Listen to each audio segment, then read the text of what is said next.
Full Moon Sale காலை 9 மணியிலிருந்து இரவு 12 மணி வரை ஆகஸ்ட் 27 ஒரு நாள் மட்டும். சட்டசபையை இதுவரையும் நியூஸ் சேனல் அப்பா அம்மா கூட சேர்ந்து நியூஸ்ல பார்த்துருக்கேன். ஃபர்ஸ்ட் டைம் நேரில் பார்த்தது ரொம்ப ஹாப்பியாக இருந்துச்சு. அதுவும் எம்எல்ஏஸ் மினிஸ்டர்ஸ் அவங்களாம் எப்பவுமே டிவியில் பார்த்து ஜஸ்ட் அப்படியே பார்க்கறது ரொம்ப ஒரு நேரில் பார்க்கும்போது ரொம்ப வியப்பாக இருந்துச்சு. அதுக்கப்புறம் கல்வி அமைச்சர் ராஜ்மோகன் அவர்கள் பார்த்தீங்கன்னா நேபாள் இன்சிடென்ட் பற்றி சொன்னாங்க. சுற்றுலா வந்த பயணிகள் ஃப்ளட்டால பாதிக்கப்பட்டாங்க, அதை பற்றி சொன்னாங்க. அதுக்கப்புறம் மீட்பு அவங்களை எப்படி மீட்கிறதுக்கான ஒரு வழியை சொன்னாங்க. அதுக்கப்புறம் அதில் 103 பேர் தமிழர்கள். இந்த இன்சிடென்ட் பற்றி சொன்னாங்க. அதுக்கான மீட்பு வழிகளையும் சொன்னாங்க. மக்களோட பிரச்சனைகளை எப்படி இந்த சட்டசபையில் பேசுகிறாங்கன்றதை பார்த்தேன். அதுக்கப்புறம் சபாநாயகன் எப்படி எல்லாரையும் கண்ட்ரோல் பண்ணுறாரு, அவர் எப்படி பார்க்கன்ற போது நேரில் பார்க்கும்போது ரொம்பவே வியப்பாக இருந்துச்சு. வணக்கம், என் பேர் கணேஷ். நான் Chennai boys higher secondary school நுங்கம்பாக்கத்தில் படிச்சுட்டு வரேன். இன்னைக்கு சட்டப்பேரவையை நேரில் பார்க்கறதுக்கு எங்களுக்கு ஒரு வாய்ப்பு கிடைச்சிது. இத்தனை வருஷமா நம்ம எல்லாருமே டிவியில தானே பார்த்துட்டு இருந்தோம். இன்னைக்கு நேரில் பார்க்கறப்ப எத்தனை பேரோட உழைப்பு இருந்ததுன்னு தெரிஞ்சுது. இன்னைக்கு நேபாளில் நேச்சுரல் டிசாஸ்டர்னால எத்தனை இந்தியன்ஸ் அதில் மாட்டிக்கிட்டு இருந்தாங்கன்னு ஆப்போசிஷன் பார்ட்டி கேட்டப்ப, எதிர்கட்சி தலைவர் கேட்டதுக்கு ரூலிங் பார்ட்டி கல்வித்துறை அமைச்சர் மாண்புமிகு ராஜ்மோகன் சார் எத்தனை இந்தியர்கள் மாட்டிக்கிட்டு இருக்காங்க, அதுல எப்படி தமிழ்நாட்டில் எத்தனை தமிழர்கள் மாட்டிக்கிட்டு இருக்காங்க, என்னென்ன மீட்பு நடவடிக்கை எடுத்திருக்காங்க, என்னென்ன எடுக்க போறாங்கன்னு எல்லாமே தெளிவா எங்களுக்கு சொன்னாங்க. நாங்க இத்தனை வருஷமா எல்லாமே டிவியில பார்த்தது, இன்னைக்கு நேரில் பார்த்தது ரொம்ப ஒரு நல்ல எக்ஸ்பீரியன்ஸா இருந்தது. இந்த வாய்ப்பு கொடுத்ததுக்காக நன்றி. ஒரு மக்கள் பிரச்சனையை நாங்க பேரளவில் லைவா பாக்குறது எங்களுக்கு ரொம்ப சந்தோஷமா இருந்தது. எங்களுக்கும் எல்லாருக்கும், எங்க ஆசிரியர்கள் எங்களை மாதிரி ஸ்டூடெண்ட்ஸ் எல்லாருக்கும் இந்த வாய்ப்பு கொடுத்ததுக்காக நன்றி. என் பேர் பிரதீபா. நான் கர்நாடகா சங்க ஹையர் செகண்டரி ஸ்கூல்ல இருந்து வரேன். இது வரைக்கும் நான் சட்டசபைன்றத இன்ஸ்டாகிராம்லயும் மொபைல் டிவியில தான் பார்த்துருக்கேன். நேரடியில பார்த்ததில்ல, முதல் முறையா பார்க்குறேன். பார்த்ததும் ரொம்ப சந்தோஷமா இருக்கு. பேரவைத் தலைவர் எல்லாரையுமே பார்த்தேன், ரொம்ப சந்தோஷமா இருந்தது. இந்த நிகழ்ச்சியில நான் நேபாள் டிசாஸ்டரை பத்தி ஆலோசனை பண்ணாங்க, அதை பத்தி நிறைய விஷயம் சொன்னாங்க. அதை பத்தி கேட்டு அறிஞ்சுக்கிட்டேன். என் பேர் ஏவி பிரதீஸ்வர். நான் கேசரி ஹையர் செகண்டரி ஸ்கூல்ல இருந்து வந்திருக்கோம். இத்தனை நாள் சட்டசபைன்றது டிவியில தான் பார்த்திருக்கோம்.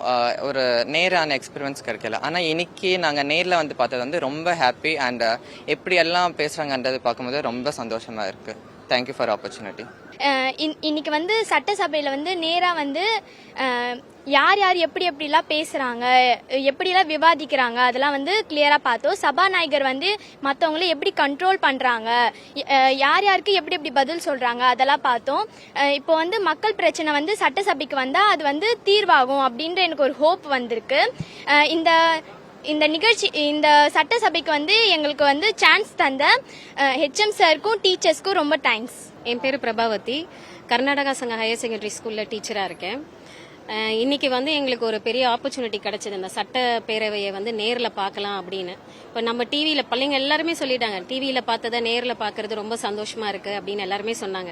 ஆனா எங்களுக்கு இந்த பசங்களையும் கூட்டிட்டு அவங்களையும் உட்கார வச்சு அந்த விஷயங்களை லைவா காமிக்கும் போது ஒரு நாட்டில் நடக்கிற என்னென்ன விஷயங்கள் எப்படி டிஸ்கஸ் பண்ணப்படுது, அதுக்கான சொல்யூஷன் உடனே அவங்க என்ன எடுக்கிறாங்க அப்படின்றத அங்க என்ன நடக்குதுன்றது இந்த பிள்ளைங்க மூலியமா நம்ம கூட உட்காந்து பார்க்கும்போது அந்த பசங்களுக்கு எதிர்காலத்துல இந்த மாதிரி பிரச்சனைகள் வந்தா நம்ம என்ன மாதிரி விஷயங்கள் நம்ம மீட்பு நடவடிக்கை எடுக்கணும்ன்றது. முக்கியமா இன்னைக்கு சட்டப்பேரவையில முக்கியமா விவாதித்த விஷயம் எதை பத்தி அப்படின்னா, நேபாளில நடந்த அந்த நேச்சுரல் டிசாஸ்டரை பத்தி அவங்க பேசினது.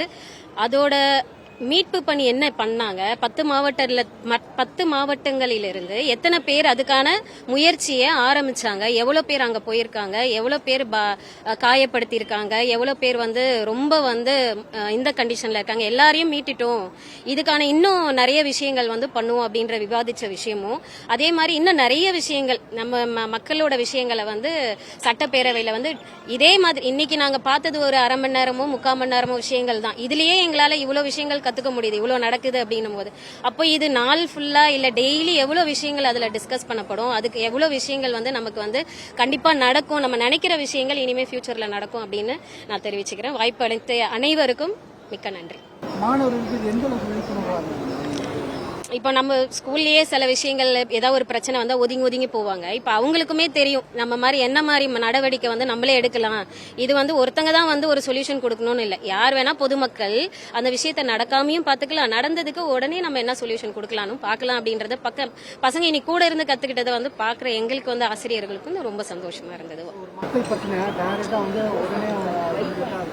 சொல்யூஷன் அது வந்து இந்த பேரவையில் வந்து கவனத்துக்கு பேரவைத் தலைவர் கவனத்துக்கு கொண்டு வந்து அதுக்கப்புறம் அந்தந்த துறை ரீதியாக அமைச்சருக்கு அதுக்கப்புறம் ஒரு பிரச்சனை அதுக்கான தீர்வு எப்படி கிடைக்குதுன்னு அது விவாதிச்ச விதத்திலேயே நாங்க பாக்குறோம். ஒரு பிரச்சனை எடுத்து வந்ததுமே அங்க இருக்கிற எல்லாரும் விவாதிச்ச விதத்தையும், அதே மாதிரி சபாநாயகர் அதை எப்படி மேற்கொண்டாரு, அதுக்கான என்ன சொல்றது, அதுக்கான ஆலோசனை எப்படி கொடுத்தாரு, அதை எப்போ உடனே இந்த நாளைக்கு நாளானிக்கெல்லாம் இல்லை, இதை உடனே இந்த டைம் இப்படி பண்ணணும் அப்படின்றத வந்து முடிவெடுத்ததையும் நாங்க பார்த்தோம். அது ரொம்ப மகிழ்ச்சி கூறமான விஷயமா இருந்தது. நன்றி. ஃபுல் மூன் சேல் காலை 9 மணியிலிருந்து இரவு 12 மணி வரை ஆகஸ்ட் 27 ஒரு நாள் மட்டும்.